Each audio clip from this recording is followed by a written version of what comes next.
আসসালামু আলাইকুম everyone, this is Rifat Hasan. Welcome to our English school. আজকের ক্লাসে আমরা বিইং এর তিন ধরনের ব্যবহার শিখব।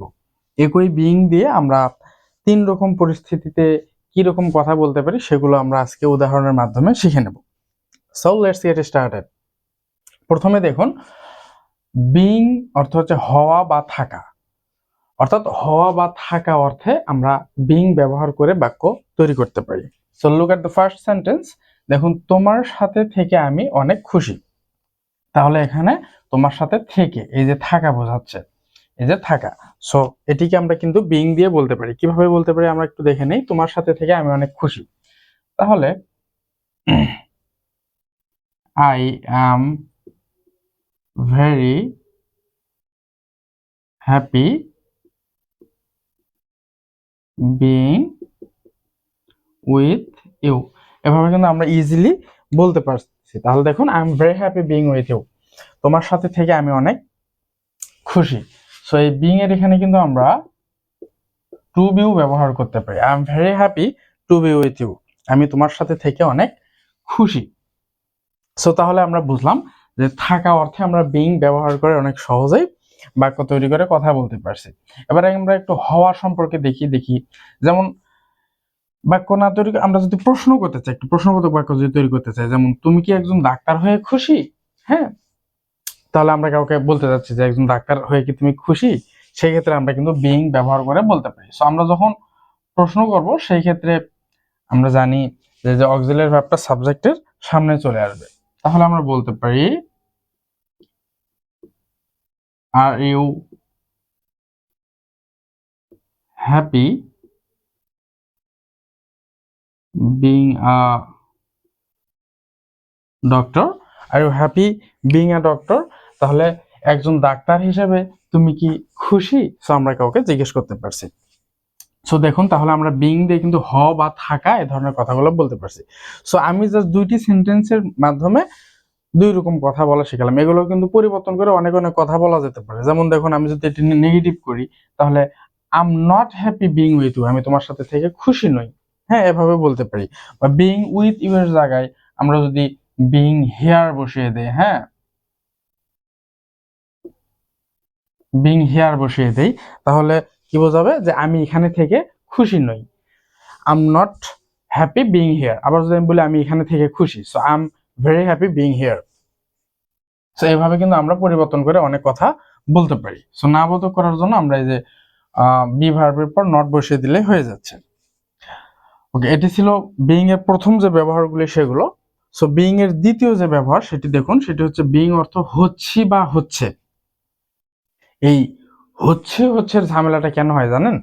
আমরা বাংলাতে কাউকে তুমি বলি, কাউকে আপনি বলি, কাউকে তুই বলি। সো আমরা আবার নিজে যখন নিজের ক্ষেত্রে কথা বলি তখন হচ্ছি, সে হচ্ছে, তিনি হচ্ছেন, হ্যাঁ, এরকম বিভিন্ন পার্থক্য হয়ে যায়। বাট ইংলিশে তারা কিন্তু তুমি, আপনি, তুই এগুলো বলে না, তার সবাইকে ইউ বলে। যার জন্য এই যে হচ্ছি, হচ্ছে, এটা সেটা এত প্রবলেম হয় না। সো আমরা এই বিইং অর্থ হচ্ছে এটি হচ্ছে সাবজেক্টের সাথে মিলিয়ে আমরা করে নেব। যেমন আমি যদি বলি আমার নিজের কথা যে আমি হচ্ছি, সেক্ষেত্রে আমরা হচ্ছি। আবার সে হচ্ছি বললে তো হয় না, সে তখন হয়ে যাবে হচ্ছে, তিনি তখন হয়ে যাবে হচ্ছেন, অটোমেটিক্যালি মিনিংটা এরকম হয়ে যাবে। সো আমরা সাবজেক্ট অনুযায়ী মিনিংটা করে নেব। ওকে, সো এটি হচ্ছে বর্তমানে হওয়ার কথা বোঝাচ্ছে। যেমন দেখুন, আমরা অনেকে বলি না যে সে মোটা হয়ে যাচ্ছে, বা আমরা বলি তুমি মোটা হয়ে যাচ্ছ, বা তুমি সুন্দর হয়ে যাচ্ছ, তুমি হ্যান্ডসাম হয়ে যাচ্ছ। সো এই যে কোনো কিছু হয়ে যাচ্ছে বা হচ্ছে, এই ধরনের কথাগুলো কিন্তু আমরা বিইং দিয়ে ইজিলি বলতে পারি। যেমন দেখুন, সে মোটা হয়ে যাচ্ছে, সেই ক্ষেত্রে আমরা বলতে পারি হি ইজ বিইং ফ্যাট। সে মোটা হয়ে যাচ্ছে।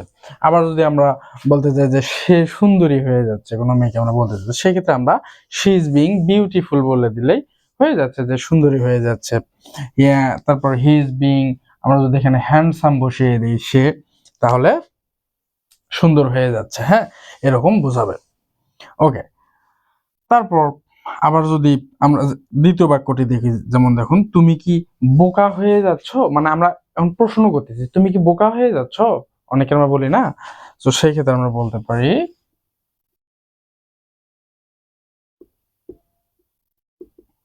আর ইউ বিং, আমরা জানি স্টুপিড মানে বোকা, হ্যাঁ, আর ইউ বিং স্টুপিড, তুমি কি বোকা হয়ে যাচ্ছ, যেহেতু প্রশ্নবোধক বাক্য সেহেতু প্রশ্নবোধক চিহ্ন মানে কোশ্চেন মার্কটি দিতে হবে। তাহলে আর ইউ বিং স্টুপিড, তুমি কি বোকা হয়ে যাচ্ছ। সো এভাবে কিন্তু আমরা ইজিলি কথাগুলো বলতে পারি, যে কোনো কিছু হচ্ছি বা হচ্ছে বা কেউ হচ্ছেন, হ্যাঁ। এই কথাগুলোকে আমরা আবার পাস্টে বলতে পারি কিন্তু ইজিলি, যেমন যখন এই ইজের জায়গায় যদি আমরা ওয়াজ বসিয়ে দিই, এখানে যদি ওয়াজ দিই তাহলে কেমন দাঁড়াচ্ছে, he was being fat, sorry এখানে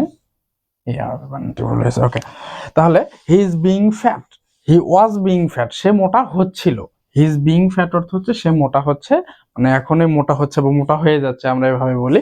আবার হি ওয়াজ বিং ফ্যাট, সে মোটা হয়ে যাচ্ছিল, এখন ঠিকঠাক আছে বাট কিছুদিন আগে সে মোটা হয়ে যাচ্ছিল একটু বেশি খাওয়ার পর। তো এই ধরনের কথা যদি আমরা বলতে চাই তাহলে দেখুন ইজের জায়গায় আমরা ওয়াজ বসিয়ে দিই, কিন্তু কথাটি ইজিলি আমরা পাস্ট টেন্সে বলতে পারলাম। ওকে, সো তাহলে বিং এর দ্বিতীয় ব্যবহার সেটি হচ্ছে হচ্ছি বা হচ্ছে বা কেউ হচ্ছেন, এই ধরনের কথাগুলো কিন্তু আমরা ইজিলি বলতে পারছি, হ্যাঁ। যেমন আমরা যদি আবার বলতেছি, যেমন যে তুমি কি ধনী হয়ে যাচ্ছ, যেমন দেখুন যে তুমি কি বোকা হয়ে যাচ্ছ না বলে আমরা চেঞ্জ করতে চাচ্ছি যে তুমি কি ধনী হয়ে যাচ্ছ, তাহলে আর ইউ বিং, আমরা স্টুপিডের জায়গায় যদি রিজ বসিয়ে দেই তাহলে কিন্তু হয়ে যাচ্ছে যে তুমি কি ধনী হয়ে যাচ্ছ। সো এভাবে আমরা এই কথাগুলো বলতে পারি। বিং এর তৃতীয় যে ব্যবহারটি রয়েছে সেটি হচ্ছে, দেখুন বিং এর পর ভার্ব থ্রি, ভি3 অর্থ এখানে হচ্ছে ভার্ব থ্রি, অর্থাৎ ভার্বের যে পাস্ট পার্টিসিপল ফর্ম সেটি। সো এটি হচ্ছে মূলত প্যাসিভ ভয়েসে থাকে এই ধরনের বাক্যগুলো, হ্যাঁ। এবং এই ধরনের বাক্যগুলোতে কে, এখানে দেখুন ভার্ব রয়েছে, ভার্ব অর্থ আমরা জানি ক্রিয়া বা কাজ। তো যেহেতু কাজ রয়েছে, কাজ তো কাউকে একজন কি করতে হবে, যেমন আমি ভাত খাই, আমি ফুটবল খেলি, আমি স্কুলে যাই, হ্যাঁ, কাজটা আমি করি। বাট এই প্যাসিভ বাক্যগুলোতে হবে কি, যে কে কাজ করবে সেটি নির্দিষ্ট থাকবে না। যেমন দেখুন ভাত রান্না করা হচ্ছে, তাহলে কে ভাত রান্না করতেছে এটা কি উল্লেখ আছে, নাই। যেমন আমি যদি বলি যে সে ভাত রান্না করতেছে, তাহলে she is cooking rice, but এখানে ভাত রান্না করা হচ্ছে, কে রান্না করতেছে বলা নাই।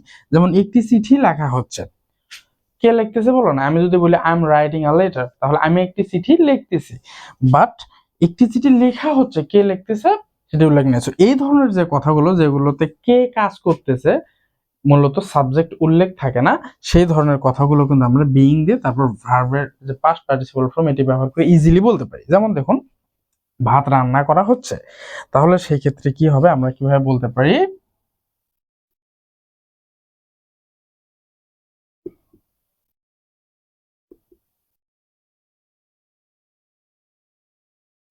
তাহলে রাইস ইজ বিং কুকড, ভাত রান্না করা হচ্ছে। তাহলে দেখুন এই যে আমরা জানি শুধু কুক মানে হচ্ছে রান্না করা, হ্যাঁ, তার সাথে একটি ইডি যুক্ত করে দিয়ে ভার্বের যে পাস্ট পার্টিসিপল ফর্মটি সেটি বসিয়ে দেওয়া হলো, তাহলে রাইস ইজ বিং কুকড, ভাত রান্না করা হচ্ছে। আমরা যদি এখানে বলতাম বিরিয়ানি ইজ বিং কুকড, তাহলে বিরিয়ানি রান্না করা হচ্ছে, এই ধরনের অর্থ দিত। সো একটি কাজ করা হচ্ছে, কে করতেছে সেটি উল্লেখ নেই, সেই ক্ষেত্রে আমরা এভাবে বলতে পারি বিং ব্যবহার করে। যেমন দেখুন একটি চিঠি লেখা হচ্ছে, হ্যাঁ, আমি একটি চিঠি লিখছি বললে আমরা কিভাবে বলতাম, I am writing a letter, but আমি যেহেতু নাই, চিঠি লেখা হচ্ছে, সেই ক্ষেত্রে এখানে চিঠিটিকে আমরা সরাসরি লিখতে হবে, একটি চিঠি লেখা হচ্ছে, হ্যাঁ, তাহলে আমরা বলতে পারি আ লেটার ইজ বিং, তাহলে রাইট মানে লেখা, রাইট রোট রিটেন,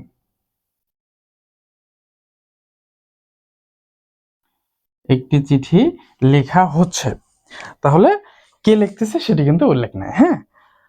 সো এই যে ইজের জায়গায় যদি আমরা এখানে ওয়াজ দিতাম তাহলে কেমন দাঁড়াতো, দেখুন a letter was being written, একটি চিঠি লেখা হচ্ছিল, রাইস ওয়াজ বিং কুকড, ভাত রান্না করা হচ্ছিল, এভাবে কিন্তু আমরা অতীতেও বলতে পারি। আবার এই ইজের পর যদি আমরা একটি নট বসিয়ে দিই এখানে, হ্যাঁ, তাহলে দেখুন rice is not being cooked, ভাত রান্না করা হচ্ছে না, football is not being played, football খেলা হচ্ছে না। সেভাবে আমরা নাবোধক করতে পারি, এগুলোকে আবার সাবজেক্টের সামনে নিয়ে এসে আমরা প্রশ্ন করতে পারি, অনেকভাবে অনেক ধরনের বাক্য তৈরি করা যায়। সো আমরা বেসিক জিনিসটুকু শিখলাম যে কি কি ধরনের কথাগুলো আমরা বলতে পারি। সো আমরা যদি ক্লাসটা আর একটু সামারাইজ করি তাহলে দেখুন বিং দ্বারা আমরা প্রথমে হওয়া বা থাকা অর্থে বোঝাচ্ছি, যেমন এই যে তোমার সাথে থেকে বা কোনো জায়গায় থেকে আমি খুশি, বা যে ডাক্তার হয়ে খুশি বা খুশি নই, বা যে কোনো ধরনের, শুধু খুশি না, অনেক কথাই বলা যায়। আবার বিং দিয়ে হচ্ছি আমরা এই ধরনের কথা বলতে পারি, যে বর্তমানে একটি জিনিস হচ্ছে, হ্যাঁ, বা অতীতে হচ্ছিল, এই ধরনের কথা বলতে পারি, হচ্ছে বা হচ্ছিল। এখানে সাধারণত অ্যাডজেক্টিভ ব্যবহার হয়, হ্যাঁ, অ্যাডজেক্টিভ ব্যবহার হয় এই বাক্যগুলোতে। যেমন দেখুন এই যে ফ্যাট, মোটা, স্টুপিড, হ্যাঁ, বোকা, রিচ, এগুলো কিন্তু সবগুলো অ্যাডজেক্টিভ। ওকে, তারপর দেখুন 3 নম্বর আমরা যে ব্যাপারটা শিখলাম সেটি হচ্ছে একটি কাজ করা হবে, বাট সেই কাজটি কে করবে এই কথাটি উল্লেখ থাকবে না, অর্থাৎ প্যাসিভে থাকবে কথাগুলো। এই ধরনের কথাগুলোতে আমরা বিং দিয়ে বাক্য তৈরি করে বলতে পারি। সো আশা করছি ক্লাসটি বুঝতে পারছি আমরা সবাই, এবং 3 ধরনের ব্যবহারই বুঝতে পারছি। আমরা কিন্তু এগুলো বাসায় খাতা কলম নিয়ে বসে এই এগুলো না, জাস্ট এগুলোর থেকে একটু অন্যরকম ভাবে আমরা বাক্য তৈরি করে সেগুলো নিজেরাই ইংরেজি করার চেষ্টা করব, এবং এগুলো প্র্যাকটিস করতে করতে একটা সময় আমাদের কাছে কিন্তু অনেক ইজি হয়ে যাবে। হ্যাঁ, শুধু ক্লাসটি দেখে এভাবে থেকে গেলেই হবে না, আমরা কিছুদিন পর তাহলে ভুলে যাবো। সো এগুলো আমাদেরকে প্র্যাকটিস করতে হবে।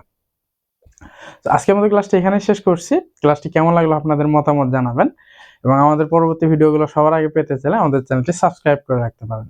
দেখা হবে পরবর্তী কোনো ভিডিওতে। ততক্ষণ ভালো থাকবেন, সুস্থ থাকবেন। আল্লাহ হাফেজ।